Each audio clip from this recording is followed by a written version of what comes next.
anoo ka faa'iidaysanaya fursaddan qaaliga maanta shirka maanta halkaas ay nimankaasi go'aamada ka soo saareen ama ay ku dhaqaaqeen waa godkii madoobaa oo Soomaaliya ay ku jidhay 27 sano dib in loogu celiyo maantana waxaa muuqda iftiin qurux badan oo dawladda Soomaaliyeed ama rajo laga qabo in dadka Soomaaliyeed meel kasta ay joogaan garab istaagaan ama taageerada u muujiyaan nin walbana wuu og yahay ayaguna waxay rabaan in sidii 27 sano inay dib inoo ku celiyaan oo fikirkii ay hore u qabeen inoo la yimaadaan oo canshuurta waxay ku sheegi jireen oo dadka shacabka lagu dhibaateynayay oo in aan wax loogu qabanay la ka qaado oo dayci iyo burburkii Soomaaliya ay ku jidhay dib inoo ku hayaan waxaana soo dirsaday baan ugu aaminsanahay dad aan Soomaaliya jiritaankeeda ogolayn doonayna inay meeshii madoobeed Soomaaliya ka muuqato haddiinu marka maanta doonayno dad Soomaaliyeed oo muwaadiniin maskaxdooda shaqaynaysa inuu nahay oo inuu ka fakarayno aayaheena iyo jiilkeena soo socda meeshii ku jahan lahaayeen waxaan anigu aaminsanahay in laga hortago xaasidkaas aan lana ogolaan waxyaalaha shirarka oo halka lagu qabanayo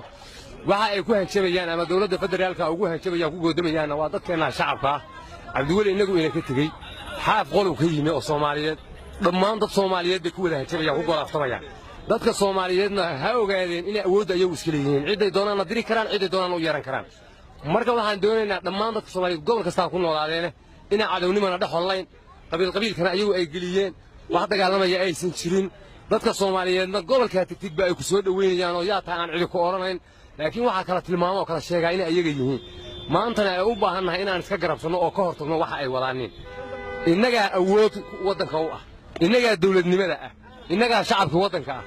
adduunka haday roodhiya hal santiyo lagu daraa adduunka oo dhan dawladda gilitaa madaxdeedu marka dama caradha in laga dhimo maahe aan madaxdaas wadanka iska cararaysa innagana wadankeeniba badmadow ku jiro lagu gurayaa aynan ka hadli karin dhimirka marka miyaynu la'ana dad wax garanaya ma inaan ahayn dad maskaxdooda shaqaynaysa ma inaan ahayn innaga dhalinyaro wadanka u ah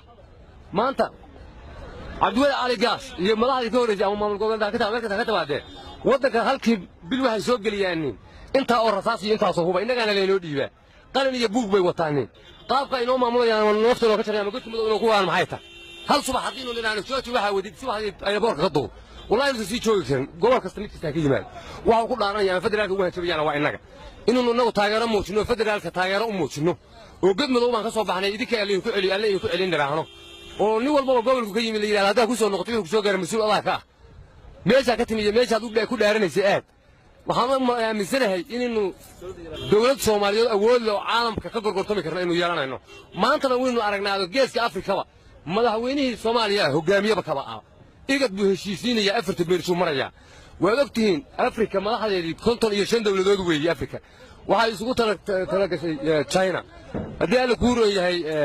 kaligiisa gaar loo qaabila war maxaa sanacada ay loo diiday inuu maanta yeelano maxay loo diiday inuu naraano madaxweyne isaga noo maxay loo diiday inuu diidno wax maamul goboleedyadu wadaan maxay loo diiday nimanka madaxda ay ku sheegu kan sheegaya inaan annaga ay nagu dhaarano annaga la metelin codkiina aan dib uga noqonnay